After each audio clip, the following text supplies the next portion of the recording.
क्या तुमने कभी गौर किया है, कुछ लोग बिना कुछ कहे ही अपने आसपास का माहौल बदल देते हैं।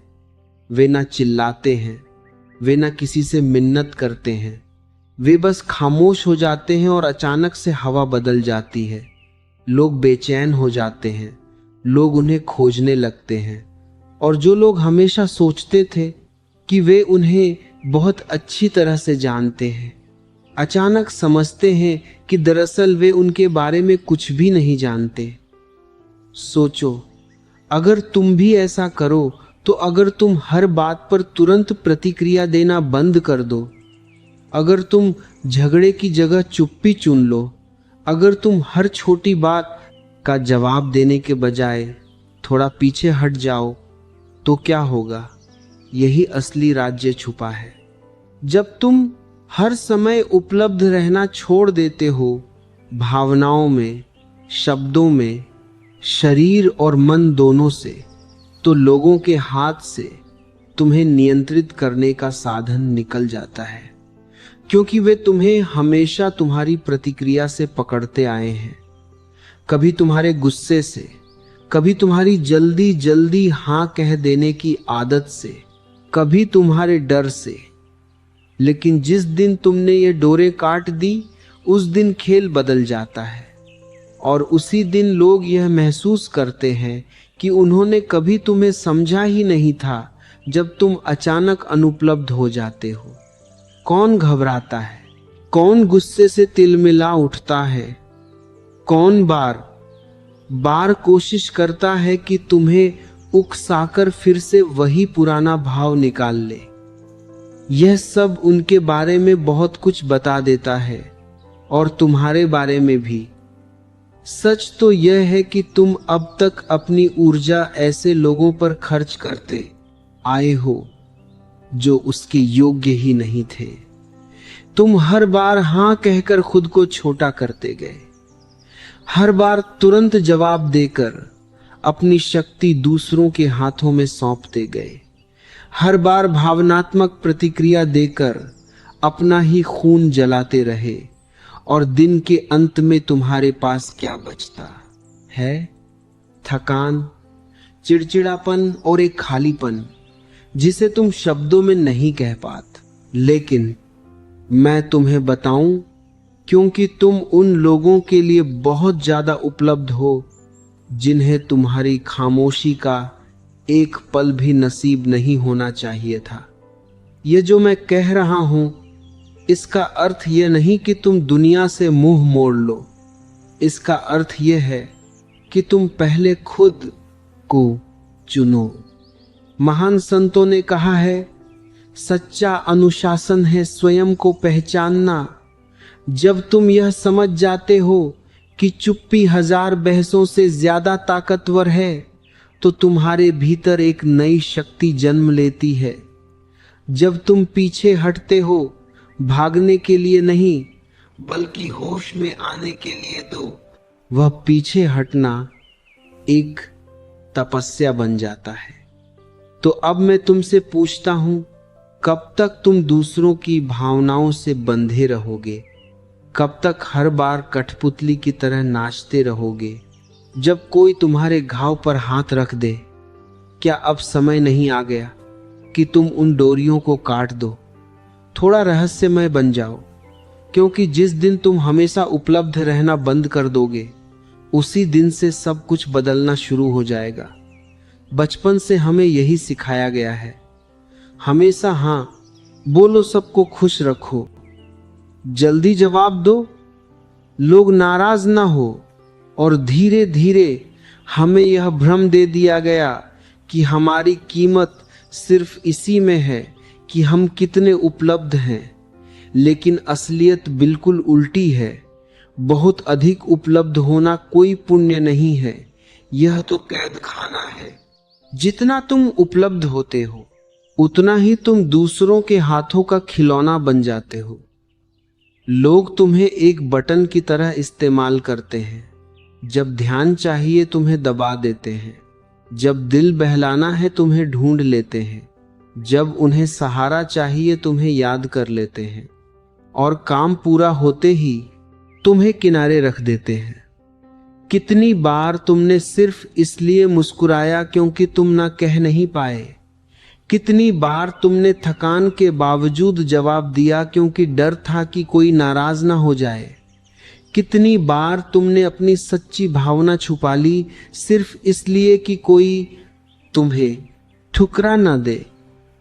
यही है आत्मत्याग, यही है खुद से धोखा, और यही है वह जाल जिसमें आज ज्यादातर लोग फंसे हुए हैं। यहां तक कि हमारी ऊर्जा भी असीमित नहीं है। हर प्रतिक्रिया हमारे भीतर से कुछ निकाल ले जाती है, और जब यही ऊर्जा बार बार व्यर्थ खर्च हो जाती है तो हम खोखले हो जाते हैं। लोगों को तुम्हारी परवाह नहीं है, उन्हें सिर्फ तुम्हारी उपयोगिता चाहिए, तुम्हारा साथ, तुम्हारा सहारा, तुम्हारी संवेदना। बस उतनी देर तक जब तक उन्हें जरूरत है। लेकिन जिस दिन तुम सीमाएं खींचते हो, जिस दिन तुम कहना शुरू करते हो बस अब और नहीं, उसी दिन वे लोग तुम्हें बदला हुआ, अजीब और ठंडा कहने लगते हैं। असल में तुम नहीं बदले, बस अब तुम उनके लिए उपयोगी नहीं रहे। और यही है सबसे बड़ा सच, जितना तुम उपलब्ध रहोगे उतना ही तुम्हारी कीमत गिरती जाएगी। क्योंकि जो चीज हर वक्त मिल जाए वह रद्दी कागज बन जाती है, किसी के लिए मूल्यवान नहीं रहती। किसी चीज की इज्जत तब होती है जब उसे पाने के लिए मेहनत करनी पड़े, और तुम जब हर समय मौजूद हो तो कोई तुम्हारी कीमत क्यों मानेगा। तो अब तुम सोचो, तुम्हारा समय किसे देना चाहिए? तुम्हारा ध्यान, तुम्हारी उपस्थिति, तुम्हारी सुनवाई किसे सच में इसके योग्य मानते हो? और उससे भी ज्यादा जरूरी सवाल है, कौन तुम्हारी अनुपस्थिति का हकदार है? लेकिन इस सवाल का जवाब देने से पहले हमें समझना होगा कि हम इतने जल्दी प्रतिक्रिया क्यों दे देते हैं। हम हर बार क्यों झुक जाते हैं? हमारे भीतर यह तुरंत उत्तर देने की आदत क्यों बैठी हुई है? इसके पीछे है हमारी ऊर्जा। कार्ल यंग ने कहा था, मनुष्य का मन कोई मशीन नहीं है, यह एक ऊर्जा तंत्र है। हर विचार, हर भावना, हर प्रतिक्रिया हमारी आंतरिक ऊर्जा का एक हिस्सा खा जाती है। अब सवाल यह है, क्या तुम तय करते हो कि तुम्हारी ऊर्जा कहां खर्च हो, या फिर दुनिया तय कर लेती है?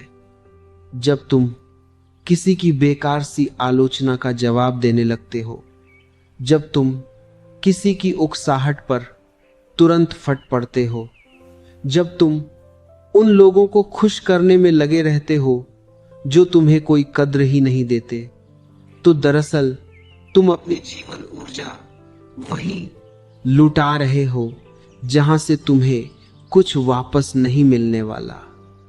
युंग ने कहा था, जिसका तुम विरोध करते हो वह और मजबूत होता जाता है। सोचो, जब भी तुम बार बार प्रतिक्रिया करते हो तुम उसी जाल में फंसते जाते हो। यही वजह है कि बहुत से लोग हमेशा थके हारे रहते हैं। वे कमजोर नहीं होते, बस उनकी ऊर्जा गलत जगह पर बह रही होती है।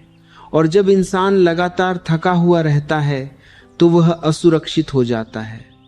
याद रखो, थका हुआ इंसान शेर नहीं होता, वह शिकार बन जाता है। ऐसे लोग तुरंत पहचान लिए जाते हैं जो तुम्हारी थकान, तुम्हारी बेचैनी, तुम्हारी हर बात पर प्रतिक्रिया देने की आदत का फायदा उठाते हैं। वे जानते हैं कि तुम हर बात पर जवाब दोगे। वे जानते हैं कि तुम्हें ना कहना नहीं आता। वे जानते हैं कि तुम सबका बोझ उठाते रहोगे, और इसीलिए वे तुम्हारे कंधों पर अपना बोझ उठाते डाल देते हैं। लेकिन युंग ने यह भी कहा, सच्चा मन वही है जो ऊर्जा को भीतर बचा कर रख सके।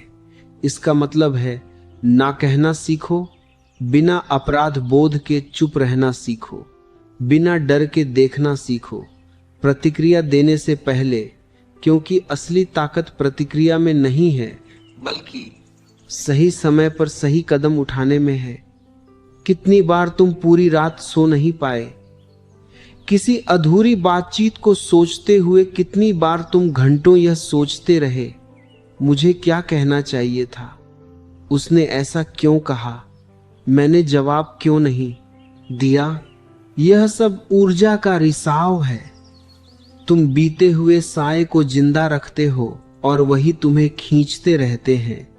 ऊर्जा एक ढाल है, जब तुम इसे बचाते हो तो तुम्हारी उपस्थिति अपने आप सम्मान खींचती है।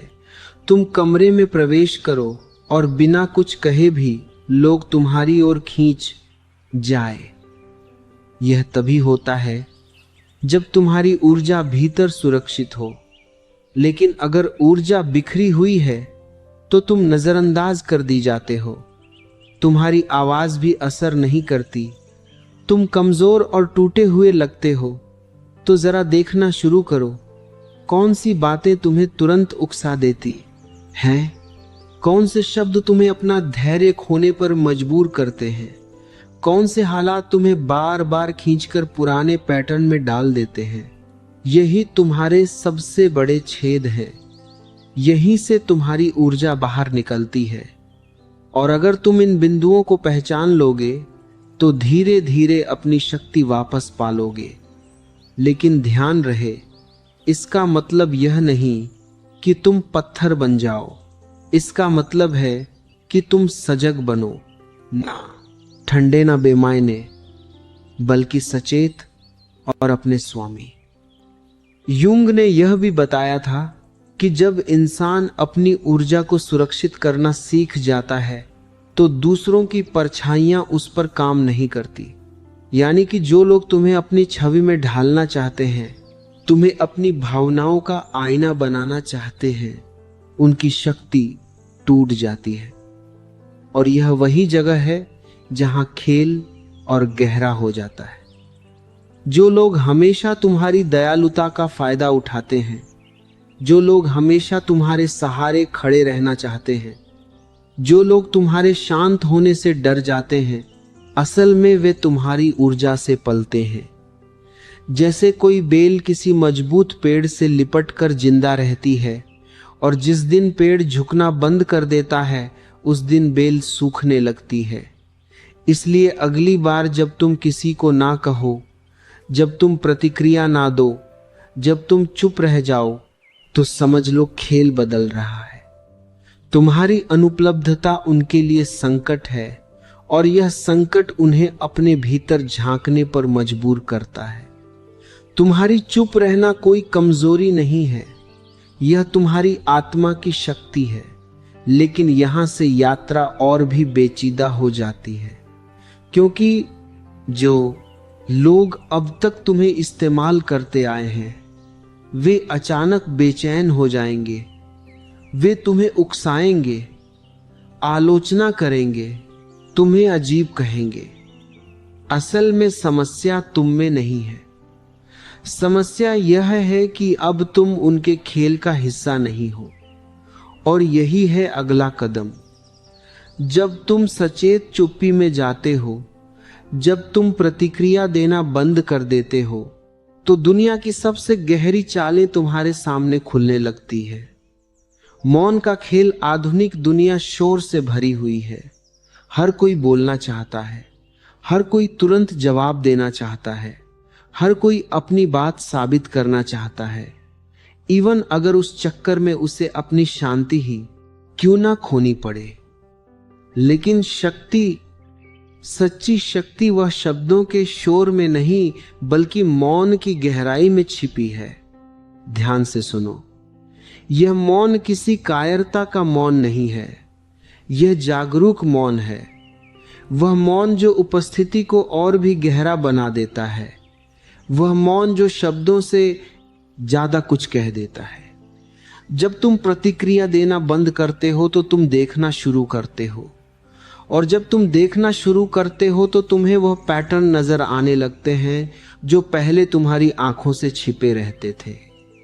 कितनी ही बार तुम देखते हो वही लोग, वही स्थितियां, वही खेल बार बार दोहराए जाते हैं। मौन में बैठकर यह सब साफ हो जाता है, और जब साफ दिखने लगता है तो तुम्हारे भीतर जागरूकता पैदा होती है। यह जागरूकता खतरनाक है उन लोगों के लिए जो तुम्हें नियंत्रित करना चाहते हैं, क्योंकि जिस दिन तुम देखना सीख जाते हो उस दिन उनका खेल बेकार हो जाता है। तुमने ध्यान दिया होगा कुछ लोग बेकरार हो जाते हैं जब तुम जवाब नहीं देते, जब तुम सफाई नहीं देते, जब तुम अचानक खामोश हो जाते हो। यह उनकी याद नहीं होती, यह उनका डर होता है, क्योंकि तुम्हारा मौन उनकी कहानी को छीन लेता है। जब तक तुम बोलते रहते हो तुम खेल में फंसे रहते हो, लेकिन जिस दिन तुम चुप हो जाते हो तुम नियम बदल देते हो, और यह असंतुलन उन लोगों को पागल कर देता है जो तुम्हारी हर प्रतिक्रिया पर जीते आए थे। समझ लो, सच्चा मौन आवाज की कमी नहीं है, सच्चा मौन है अपनी ऊर्जा पर अधिकार। यह वह चुनाव कि किस युद्ध में उतरना है और किस युद्ध को छोड़ देना है। व्यक्ति बनने के लिए दूरी चाहिए, क्योंकि सिर्फ मौन में ही तुम अपनी आवाज सुन सकते हो, दुनिया के शोर से मुक्त होकर। लेकिन इस मौन की भी एक कीमत है। कुछ लोग तुमसे दूर हो जाएंगे, कुछ कहेंगे तुम ठंडे हो, अजीब हो, कुछ कहेंगे तुम घमंडी हो, पर सच यह है कि वे लोग कभी तुम्हें समझना चाहते ही नहीं थे। वे तुम्हें सिर्फ अपनी जरूरतों की नजर से देखते थे, और जब तुम मौन चुनते हो, जब तुम उपलब्ध नहीं रहते, तो वे तुम्हें खोने लगते हैं। लेकिन सुनो, तुम दूसरों को नहीं खो रहे, तुम खुद को पा रहे हो धीरे धीरे। यह मौन तुम्हें भीतर से गढ़ता है। तुम्हारी थकी हुई ऊर्जा लौट आती है, तुम्हारा असली चेहरा उभरने लगता है, तुम्हारा केंद्र तुम्हारे भीतर मजबूत होने लगता है, और फिर तुम देखते हो जिन रिश्तों में सिर्फ नाटक था वे गिरने लगते हैं। जिन जगहों में सिर्फ शोर था वहां से दूरी बनने लगती है। हाँ, यह दर्द भी देता है। तुम्हें लगेगा तुम अकेले हो गए हो, तुम्हें लगेगा तुम गलत हो, तुम्हें लगेगा सब बदल गया। लेकिन ध्यान रहे, यह दर्द जन्म का दर्द है। यह अकेलापन कमजोरी नहीं है, यह अकेलापन शक्ति है। जब तुम सबके लिए उपलब्ध रहना बंद करते हो, तब तुम अपने लिए उपलब्ध होने लगते हो। यही है असली पुनर्जन्म, यही है असली स्वतंत्रता। अब कोई भी तुम्हारी डोर खींचकर तुम्हें कठपुतली नहीं बना सकता। अब कोई भी तुम्हारे घाव को कुरेद कर तुम्हें नचाना नहीं जानता, क्योंकि अब तुम मौन में टिके हो, और यह मौन ही तुम्हारी सबसे बड़ी ढाल है। और अंत में याद रखो, यह सत्य, जब तुम हर किसी के लिए उपलब्ध रहते हो तुम सस्ता हो जाते हो। जब तुम मौन चुनते हो तुम अनमोल हो जाते हो। दुनिया में हर चीज जिसकी भरमार हो जाती है उसकी कीमत गिर जाती है, और जो दुर्लभ होता वह सम्मान पाता है। तो अपने मौन को दुर्लभ बनाओ, अपनी उपस्थिति को कीमती बनाओ, अपनी ऊर्जा को बचाओ, क्योंकि यही है जीवन का सबसे बड़ा अनुशासन, और यही है तुम्हारी असली आजादी।